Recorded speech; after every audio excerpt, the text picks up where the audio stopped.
बिस्मिल्लाहिर्रहमानिर्रहीम। अस्सलाम वालेकुम। क्लास 9th आपके बिल्कुल हम एंडिंग की तरफ जा रहे हैं। न्यूमेरिकल में फ़िज़िक्स के न्यूमेरिकल यूनिट नंबर 6 तक तो आपके मस्ट आने वाले हैं और वो लॉन्ग आपके कवर हो जाएंगे।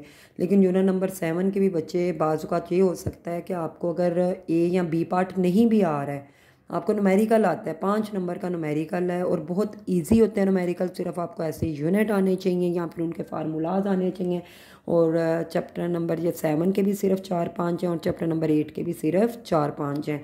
और अगर आप ये कर लेंगे और एक ही मेथड से हैं तो हो सकता है आपके लिए प्रॉफिटेबल हो ये काम। चलते हैं हम अपने न्यूमेरिकल की तरफ। एग्जांपल है मैथ्स। मेन चीज़ें बच्चे उठाया करें। मैथ्स आपको maths of 200 centimetre cube is stone is 500 ग्राम। अब बच्चे क्या गलती कर जाते हैं, मैथ्स को देखकर वो समझते हैं ये मैथ्स है। नहीं बच्चे, अगर ये क्यूब आ जाता है ना, क्यूब तो शो ही वॉल्यूम को करता है। आपने अपने आप को पहला चैप्टर अगर आपने किया होगा ड्राइव यूनिट में, तो क्यूब है ही किसके लिए, आपके वॉल्यूम के लिए।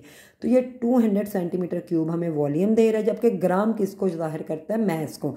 मैथ्स हमें क्या मेरा 500 ग्राम, जबकि डेंसिटी क्या ना मालूम करें तो D = m/v। इधर हम m की वैल्यू पुट आउट करेंगे, v की वैल्यू, और आंसर ग्राम सेंटीमीटर पर क्यूब में। ऑटोमेटिकली अब हम जब दूसरे सवाल की तरफ गए, आपने सिर्फ चीज़ें उठानी है। न्यूटन वेट दे रहा है, वज़न, और कौन सा वज़न, मेटल स्पून का हवा में, यानी कि इसको हम density of weight of the spoon हम कह देंगे, वेट 1 है। फिर वो वेट देता है पानी में, तो इसको हम W2 कह देंगे। जब क्या कहता है डेंसिटी मालूम करो, तो D का फार्मूला इधर क्या आ जाएगा, आपको इधर बच्चे पानी की डेंसिटी भी पता होनी चाहिए। और ये MCQs का भी बहुत बड़ा सवाल है। पानी की डेंसिटी होती है 1000 किलोग्राम मीटर पर cube. Simple formula D = W1 divided by W1 minus W2।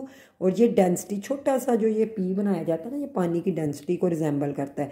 अब आपने जस्ट वैल्यूज पुट आउट करनी और आंसर आ जाएगा। इसी तरीके से ये देखें, बच्चे इसको ना बड़ा ईजी लेते हैं, लेकिन थोड़ा सा ये टेक्निकल है। आपने उस टेक्निक को समझना है, वो कर क्या रहा है। उसने आपको दिया है 40 सेंटीमीटर, 10 सेंटीमीटर, 5 सेंटीमीटर। अब जब हम ये काउंट करेंगे सेंटीमीटर, कितने सेंटीमीटर बच्चे बन गए, 3। तो अभी मैंने बताया था जब भी क्यूब आएगा वो किसके बराबर है, वॉल्यूम के। तो आप इसको इस तरीके से लिखें ताकि ये सेंटीमीटर क्यूब से आपको पता चल सके हमारे पास वॉल्यूम है। और मैथ्स में कितना दे रहा है, 850 ग्राम। अब बच्चे इसके अंदर एक और काम होता है, या तो आपको सेंटीमीटर का मतलब होता है 100 से डिवाइड करना, या तो आप इन तीनों को 100 से डिवाइड करोगे, और इधर ग्राम का मतलब है 1000 से डिवाइड करना, तो वो बहुत लेंथी प्रोसीजर हो जाता है। हम छोटा सा काम करते हैं, हम सिर्फ डेंसिटी का फार्मूला पुट आउट करते हैं, D = m/v। इधर हमने m की वैल्यू डाली, जस्ट v की डाली। जैसे ही आंसर आया, आपने सिर्फ 1000 से क्या करना है, मल्टीप्लाई, तो आपका आंसर आ जाएगा 425 किलोग्राम पर क्यूब।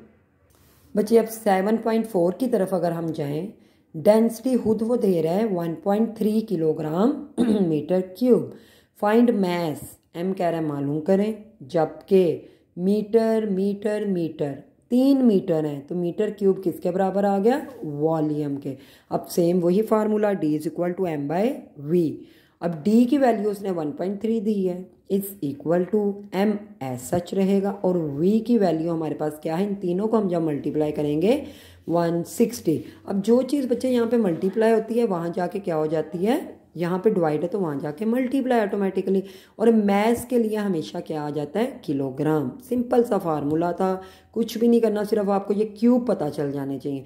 ये बच्चे सवाल इम्पोर्टेंट है बहुत ज़्यादा, 99% आता है। और मुझे लग रहा है वो जिसको ये कहते हैं ना 6 सेंस होना, मेरी सेंस कह रही है शायद ये कल आ जाए। और ये 5 नंबर का सवाल बच्चों आपने जाने नहीं देना, सिर्फ उसने थोड़ी सी टेक्निक मांगी है, उसको समझ लो। वो क्या कहता है, फोर्स, न्यूटन होता है ना फोर्स के लिए, F दे रहा है। प्रेशर, प्रेशर, अब बच्चे वो क्या कहता है, what would be the pressure, pressure क्या होगा, जबकि एरिया हमें क्या दे रहा है 1.5 सेंटीमीटर स्क्वेयर। वही बात आ गई, सेंटीमीटर आएगा तो उसको हमने क्या करना है 100 से डिवाइड, और अगर स्क्वेयर आ जाएगा तो 2 दफ़ा हम डिवाइड कर देते हैं।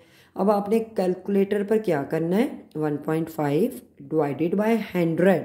और बच्चे आगे क्या गलती करते हैं, मल्टीप्लाई 100, नहीं बच्चे ये नहीं करना, 1.5 डिवाइडेड बाय 100 आंसर ले हैं, अगेन डिवाइडेड बाय 100, क्योंकि ये नीचे है ऊपर नहीं है जो हम मल्टीप्लाई करें। तो आंसर आपका आएगा 1.5 मल्टीप्लाई 10 पे -4। अब आप सिंपली फार्मूला अप्लाई करें, प्रेशर का force by area per unit, F की वैल्यू 75 है, एरिया हमारे पास 1.5, 10 - 4। आप जब इसको डिवाइड करेंगे, और बार बार मैं पहले भी बता चुकी हूँ एसडी वाले कैलकुलेटर का होना बहुत ज़रूरी है, साइंटिफिक कैलकुलेटर का, तो आपका आंसर कुछ ऐसा आएगा, 5 लाख आएगा। अब लाख में आपने बच्चे क्या कर देना है, 5 ऐसे ही इसको नोटेशन में हम ले जाते हैं, साइंटिफिक नोटेशन में जो आपने वो डेफिनेशन याद की हुई है, power bye 10 multiply by number. तो हमने 10 की पावर लेकर इसको काउंट करना है, कितने जीरो है, 5, और प्रेशर का ऐसे यूनिट न्यूटन मीटर पर स्क्वायर। बच्चे आपको बार बार मैं बता रही हूँ, आपको सिर्फ ऐसे यूनिट आने चाहिए। अगर आपको ऐसे यूनिट आ गए, आपको पता चल जाना है कि मीटर के लिए क्या इस्तेमाल होता है, डिस्टेंस है, फाइनल वेलोसिटी है, या इनिशियल वेलोसिटी है, या सिंपल वेलोसिटी, उसके लिए मीटर पर सेकंड है, और अगर एक्सेलरेशन या ग्रेविटी है तो मीटर पर सेकंड स्क्वायर है। इसी तरीके से आप देखें, इतना बड़ा आज हमने अभी सबक पढ़ा कि क्यूब के लिए वॉल्यूम इस्तेमाल हो रहा है, density of water 1000 kilogram metre पर क्यूब है। आपने बच्चे अपने ना ऐसे यूनिट ओके कर लेने हैं, और कल का पेपर बहुत आसान होगा, आपने टेंशन नहीं लेनी, आप सिर्फ टेक्निकली तौर पर पढ़ते जाएं तो इंशाल्लाह उम्मीद है आप लोगों को जिस तरह पहले बायो केमिस्ट्री इंग्लिश में आपके लिए ईजी रहा है, कल भी अल्लाह आपके लिए आसानी वाला मामला फरमाएगा, क्योंकि इन्ना माइल उसरा युसरा, हर परेशानी हर मुश्किल के बाद आसानी है। बच्चों आपने सिर्फ काम करते जाना और अल्लाह आपकी मदद करेगा इंशाल्लाह।